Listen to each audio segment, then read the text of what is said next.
morning, good afternoon, good evening, wherever you are.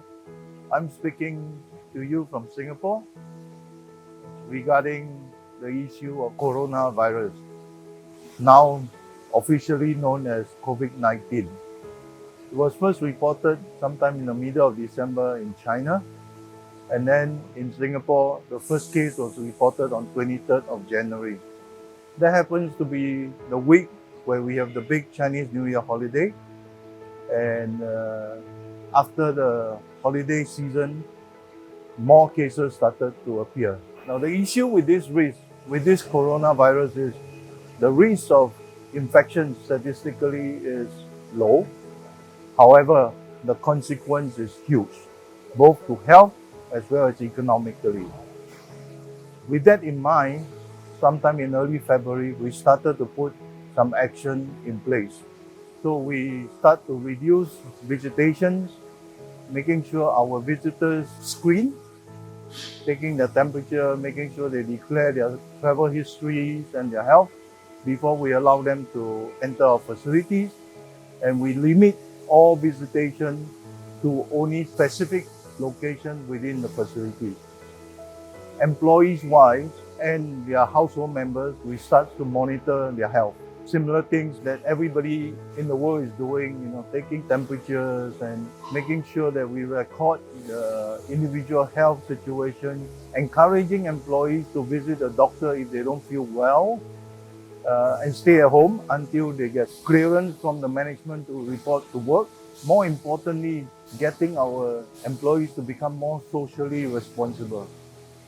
I will give you an example. Yesterday, we have an employee who came forward, voluntarily told us her neighbor, immediate neighbor next flat, is now tested positive for the infection.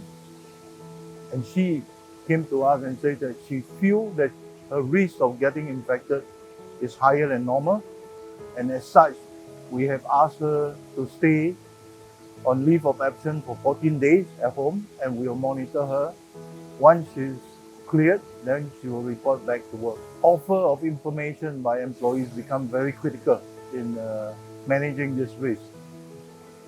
Internally, as a company, what we do is we start to group employees into different groupings, and we make sure each group do not have any face-to-face crossing in the day-to-day work. That reduces cross-infection risk among the groups. Some work from home, some work from office, but we try to make sure there is no face-to-face contact among the employees. All said, we are actually collecting a lot of data from employees beyond what we normally should collect. So we also have put forward a policy that once this incident is over, we will be destroying all data. And currently, whatever data we collect is solely and strictly used only for the management of this risk. We have been very fortunate. We have no reported cases within the organization as of today. I think this is due to mainly our employees being very responsible, handling the situation very well, practicing what we have asked everybody to practice to safeguard the environment, to safeguard the health of our colleagues. And I'd like to thank everybody for contributing to this success. To be honest, I don't know what will be the final impact. January and December, basically we leave off the rollover from the end of last year. We obviously have been seeing reduced order intake, and then come this March, a lot of the countries around us are now shut for the next 2 weeks. So Malaysia started today, completely shut down, border closed for 2 weeks till 31st of March. Thailand made a similar announcement also last night, and Philippines has started a few days earlier. What I can say is I'm not optimistic that the economic fallout will disappear soon. I think it will possibly last through this year and maybe even cross into early next year.